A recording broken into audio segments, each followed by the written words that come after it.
noite, queridos irmãos espíritas. Vou começar a usar essa expressão que é usada pelo Divaldo, e não espíritas, eu acrescento por minha conta, para que a gente entenda um pouquinho do que é a Irmandade, eu principalmente. Vou fazer esse exercício, vim no caminho pensando isso. Já que, segundo cremos, somos todos irmãos, filhos do mesmo Pai, que é o nosso Deus Criador. Apesar de alguns a gente achar que não deveriam nem existir, né? Mas quem somos nós, né? Só por ter este pensamento já significa o tanto que temos que andar, né? E é por isso que estamos aqui no mundo de provas e expiações. Então, sem nenhuma restrição à nossa imperfeição e sem nenhum tipo de falsa modéstia, vamos fazer uma oração para que as palavras sejam abençoadas e a nossa semente seja de luz. Deus de amor e bondade, Pai Criador, Senhor Jesus Cristo, nosso irmão, amigos espíritas do plano espiritual e não espíritas que trabalham na seara de Jesus e de Deus, ajudai-nos, te pedimos, a termos gratidão pelo que já conquistamos, coragem, se por acaso Deus nos quiser provar de alguma forma, para que a nossa fé seja forte. E a certeza de que a vida eterna nos dá convicções que não teríamos se não fosse o Consolador prometido vindo pela doutrina espírita. Muito obrigado, Senhor. Possamos conversar nessa exposição por alguns instantes positivamente, que seja feita a tua vontade, que assim seja. Eu escolhi um texto aqui, não por acaso, né? Eu só abri o Evangelho aqui. No final, tem uma coletânea de preces, é o capítulo 18, onde antes da prece ele explica o porquê daquela prece. Caso a gente não consiga organizar algumas palavras para fazer uma oração, no momento de dormir. O sono é o repouso do corpo, mas o espírito não tem necessidade de repouso. Enquanto os sentidos estão entorpecidos, a alma se liberta em parte da matéria e goza das suas faculdades de espírito. O sono foi dado ao homem para a reparação das forças orgânicas e para a reparação das forças morais. Enquanto o corpo recupera os elementos que perdeu pela atividade da vigília, o espírito vai se retemperar entre outros espíritos. Ele aure no que vê, no que ouve e nos conselhos que lhe são dados, ideias que reencontra ao despertar em estado de intuição. É o retorno temporário do exilado à sua verdadeira pátria. É o prisioneiro momentâneo libertado. Mas ocorre, como para o prisioneiro perverso, que o espírito nem sempre aproveita este momento de liberdade para o seu adiantamento. Se ele tem maus instintos, em lugar de procurar a companhia dos bons espíritos, procura dos seus iguais e vai visitar os lugares onde pode dar livre curso às suas tendências. Aquele que está compenetrado desta verdade, eleve o seu pensamento no momento em que sentir a aproximação do sono. Faça apelo aos conselhos dos bons espíritos e daqueles cuja memória lhe é cara, a fim de que venham se reunir a ele no curto intervalo que lhe é concedido, e ao despertar se sentirá mais forte contra o mal, mais corajoso contra a adversidade. A oração que tem aqui é bem curtinha, então eu vou só lê-la para que a gente possa depois conversar um pouquinho sobre isso. Minha alma vai se encontrar por um instante com os outros espíritos. Que aqueles que são bons venham me ajudar com os seus conselhos. Meu anjo guardião, fazei com que ao despertar eu conserve deles uma impressão durável e salutar. Eu achei muito interessante tocar nesse assunto, que é um assunto bastante focado na doutrina espírita, que todos nós somos bastante conhecedores até certo ponto, ou pelo menos familiarizados, de uma maneira muito simples e objetiva. Sabemos que quando nós saímos do corpo, ao dormir, nosso perispírito está como se estivesse desencarnado, ligado pelo fio de prata que nos mantém alimentando de energia vital, de fluido vital o corpo físico e recebendo a quantidade de energia que Deus nos permite ter para que exercitemos a nossa encarnação, a nossa reencarnação, porque não é a primeira e nem será a última. Desta forma, do ponto de vista da imortalidade da alma, esse exercício nos auxilia no avanço espiritual, se quisermos, ou também, se quisermos, no desperdício de tempo. Porque a consciência da fé raciocinada é justamente entender a justiça de Deus sobre os nossos atos.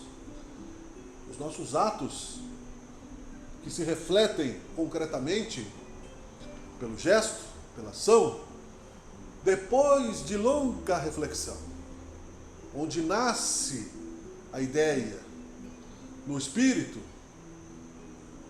na mente, na alma reencarnada, no cérebro físico, na ordem para a mão, na ação. Veja quantas vezes houve a energia descendo dos planos vibratórios diversos até chegar na matéria. E aí podemos escolher a semente que queremos colocar no tempo, na lei de causa e efeito. Ação e reação. O livre-arbítrio que nos dá de volta, daí, portanto, depois de todas essas possibilidades de reflexão, ao chegarmos num plano denso, de acordo com a nossa semeadura, de acordo com as nossas obras. A ciência do Espiritismo torna claro isso de uma maneira tão simples, que não precisamos mais nos colocar em templos de iniciação, como era antigamente, onde isso poderia nos dar desequilíbrios psicológicos. Porque ao acreditarmos que somos deuses de verdade, podemos realizar tanto o bem quanto o mal de uma maneira bastante complicada para o nosso processo espiritual. Agirmos de uma maneira positiva ou negativa está relacionado àquilo que Jesus disse: vai, não peques mais para que algo pior não te aconteça, na parábola do julgamento da mulher adúltera. Ou seja, corrige-te, ajuda-te que o Senhor te ajudará. O verbo.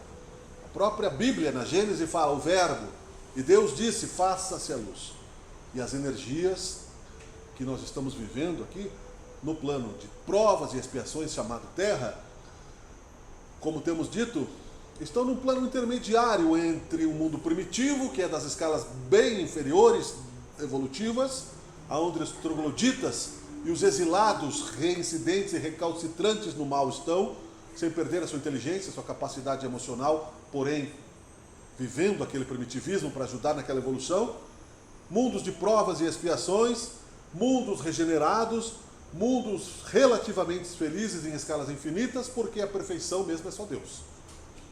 Então essa escala infinita, vejam que é muito menor o número de primitivismo do que o número de mundos felizes. E na Terra já podemos ser felizes relativamente. Totalmente não. Nós temos às vezes a preocupação de, quando estamos nos expondo publicamente diante de uma tribuna espírita, estamos concentrados no foco daquilo que vamos falar, até por medo de chegar aqui ter um branco e não saber o que falar, ou de nos revelarmos.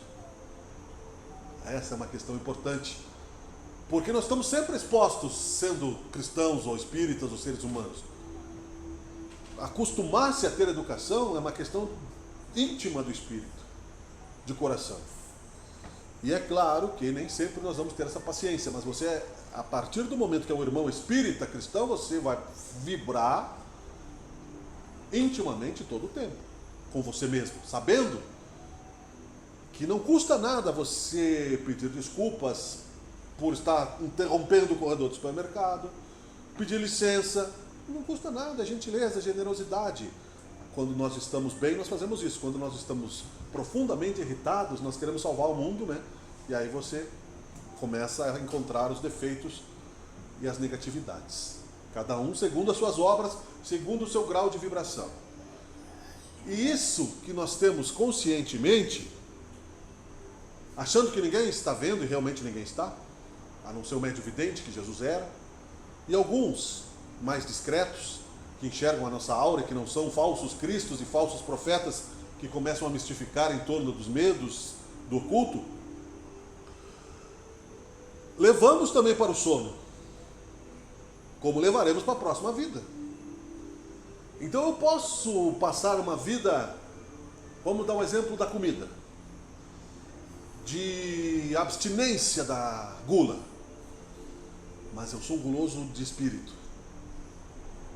E então quando eu durmo, que eu acho que ninguém me está vendo fisicamente, meus irmãozinhos lá que são também adeptos a essa energia, vão me levar a vampirizar os fluidos aonde eu possa ficar à vontade. Da alimentação exagerada, desnecessária. Hoje nós entendemos por que a gula é um pecado. Porque se eu não preciso alimentar mais o meu corpo, aquela comida que eu estou comendo a mais está faltando para alguém. Eu posso fazer uma caridade, se eu posso comer 10, que já não é pouco, pães, um exemplo, não estou dizendo que eu faça isso, mas eu poderia comer 5. Aqueles 5 que eu comi a mais e que me engordou e que me tornou um obeso, por que eu não faço a caridade? Porque aqui no Evangelho fala das migalhas de vossa mesa que nós damos, não significa nada. Então é o egoísmo que nos está mantendo as situações planetárias ainda lentas. Querem os homens de tecnologia levar a humanidade a outros planetas e não conseguem levar a paz dentro dos próprios corações. Nem vou falar em outras coisas, porque nós não podemos mudar o outro. Aí eu não esqueci do que eu estou falando, que é o sono.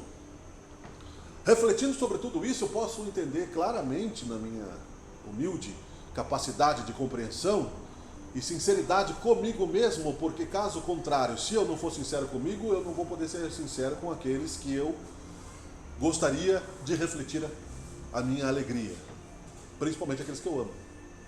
Não posso ser um pai exemplar sendo um pai hipócrita.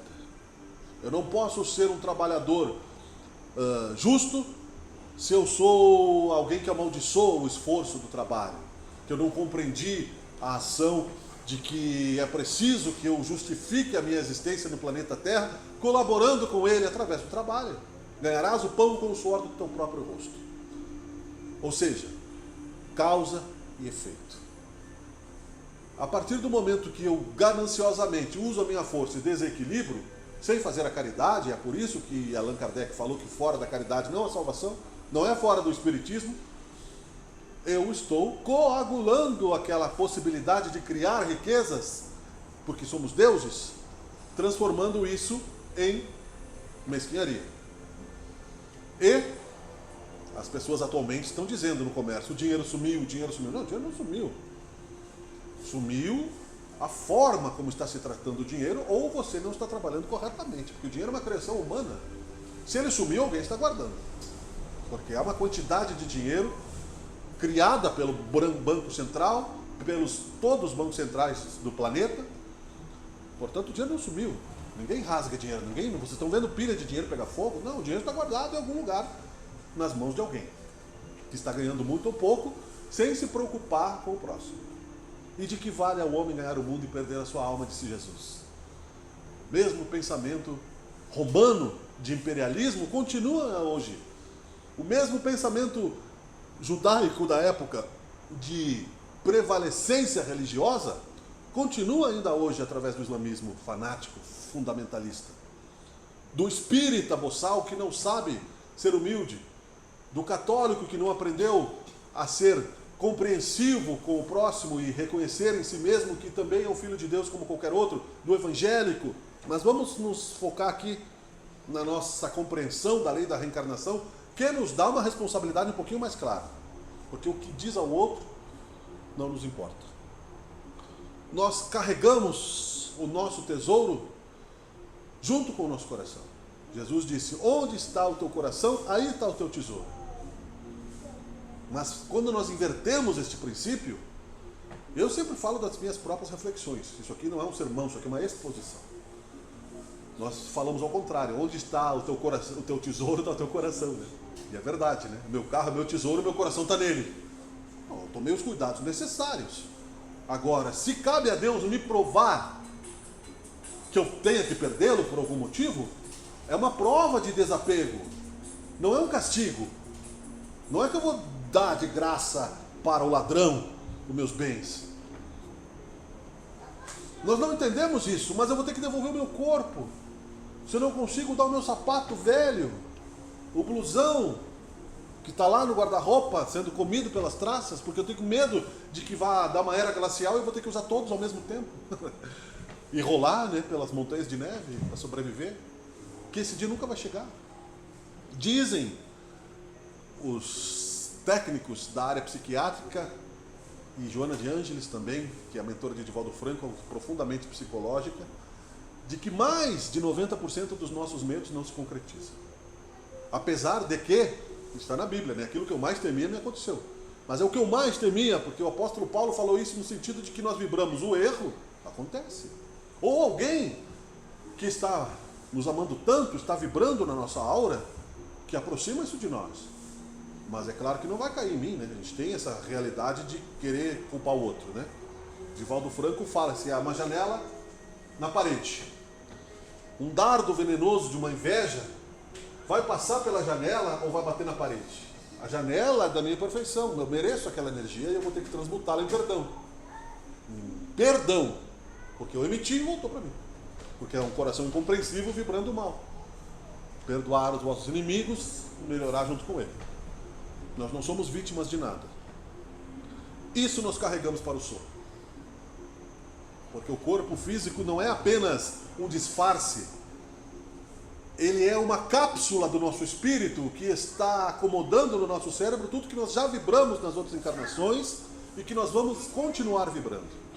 Paulo Fractuoso é um doutor médico espírita muito bom, que eu sugiro que a gente escute no YouTube, basta botar esse nome, e entender, porque eles trabalham no Centro Espírita do Rio de Janeiro, Frei São Luís, que é uma entidade católica, que é um grupo oriundo das Inquisições e de outras perseguições religiosas. Atualmente ele é um cirurgião, mas aquele Centro Espírita, muito interessante, trabalha com materializações há muitos anos. O pai dele, que não sei se já desencarnou, 90 e tantos anos, fotos de espíritos desencarnados, de pessoas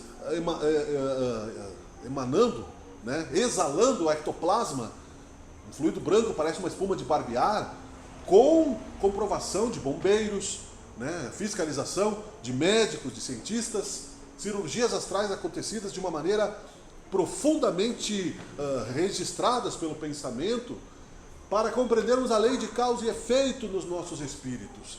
E ele diz: morremos todas as noites quando saímos do corpo na hora do sono. Então, para onde eu vou no meu sono é onde eu vou quando eu desencarnar.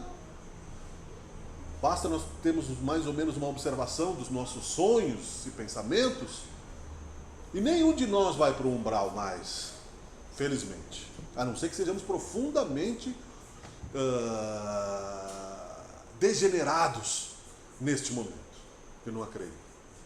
Aqui, os que estão no plano espiritual já vieram do umbral. Nós que estamos encarnados dentro de uma casa espírita, fazendo o evangelho no lar, fazendo orações, exercitando a caridade, buscando o perdão, a compreensão, vamos colher de acordo com as nossas obras. Nós vamos ficar num plano intermediário. Mesmo o fumante, porque há o fumante bom e o fumante mau. Há o vegetariano bom ou o vegetariano mau. E assim por diante, porque não é o que entra pela boca que corrompe o espírito, mas o que dela sai, porque quando sai da boca, sai do coração, disse Jesus. Desculpa. Esse exercício todo é a nossa consciência em exposição. A minha família sabe que eu saí de casa para vir ao centro espírita. Se eu chegar em casa e contradizer tudo aquilo que eles escutam, que eles falam, eles vão detestar o espiritismo. É óbvio. E se a minha missão fosse justamente trazê-los eles de volta a Deus, por ter afastado eles de Deus numa outra encarnação, eu perdi uma vida inteira buscando tesouros desnecessários no plano espiritual, porque eu não vou levá-los. E é inevitável o significado da vida eterna, né? Que é buscar primeiramente o reino de Deus e o resto vos será dado por acréscimo. Então nós observamos a história infeliz dos nossos irmãos encarnados e que formaram a Igreja Católica Apostólica Romana no início dos tempos, E percebemos que nós estivemos encarnados também aí. E estamos aqui para nos resgatar também. Eu digo nós como fiéis. Porque se eu podia ir 200 encarnações, sentar na missa lá e não ouvir nada, e não me interessar e mudar aquela realidade. Perseguições, transformações. E já tinha essa intuição quando citei algumas outras vezes que lá por 300 depois de Cristo, como a história diz, que o imperador Constantino transformou a Igreja Católica na religião oficial do Império Romano. Não havia vontade religiosa nisso.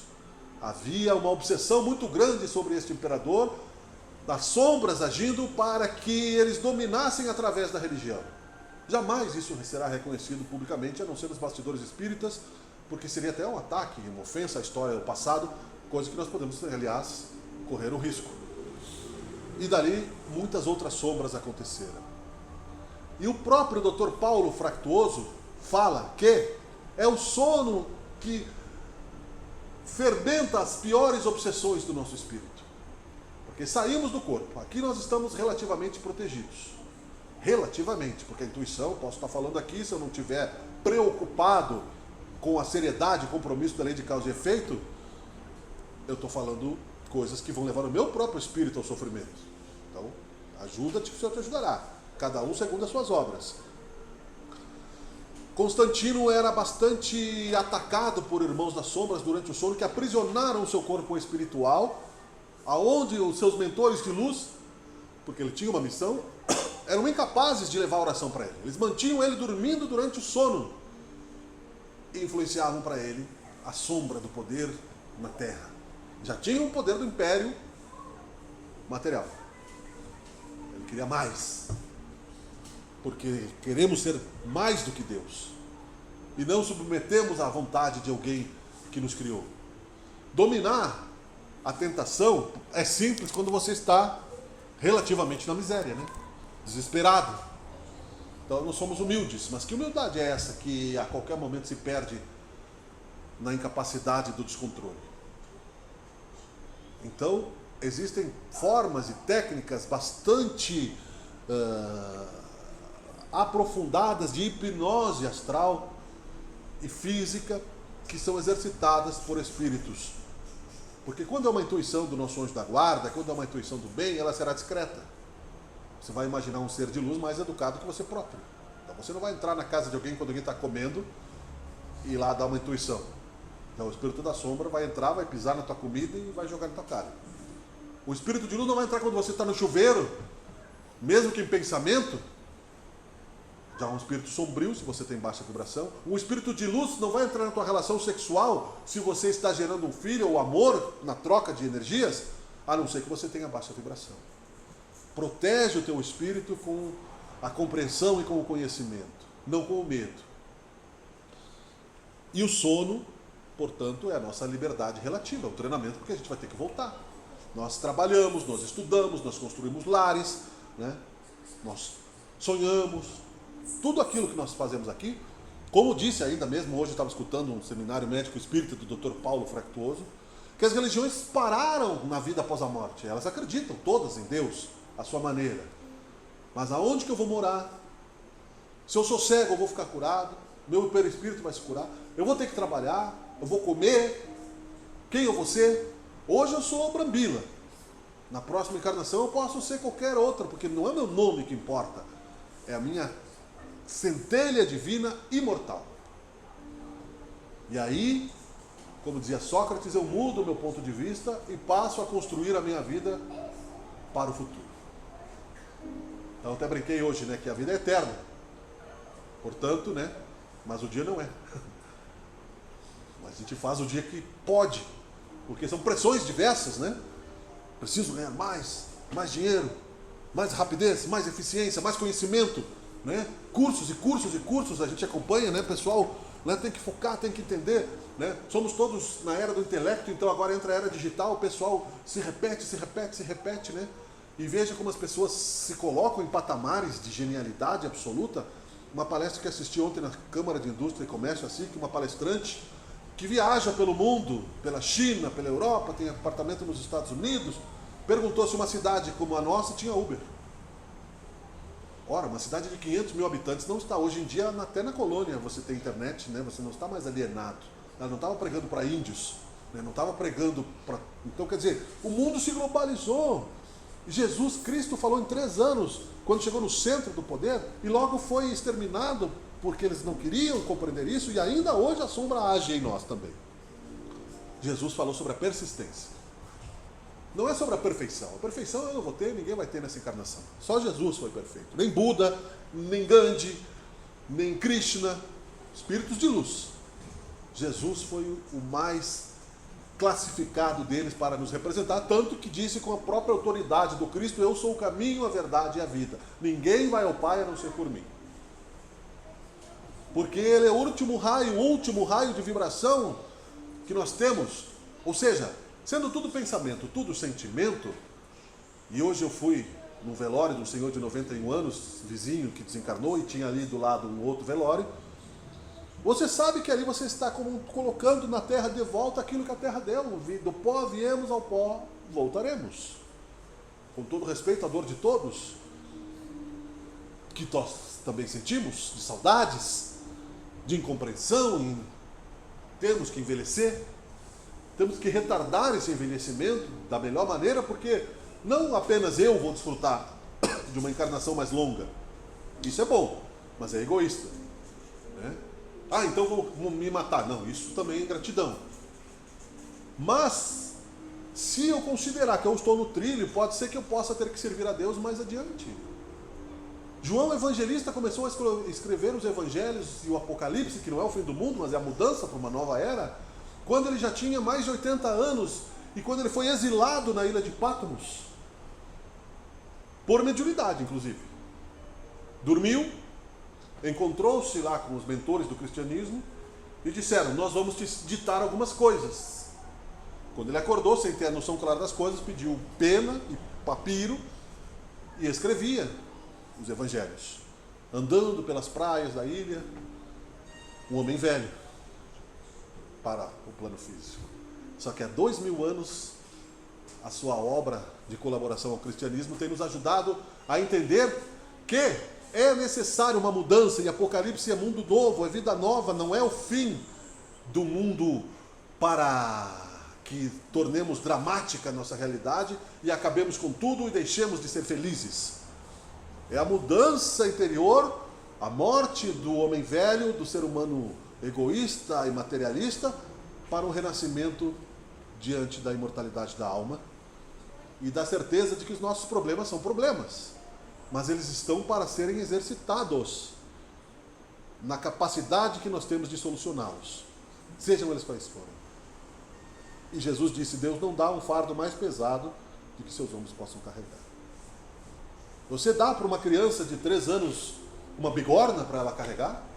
Se o pai é ferreiro, ele vai carregar a bigorna sozinho e vai dar um martelo para a criança carregar, ensinando o trabalho.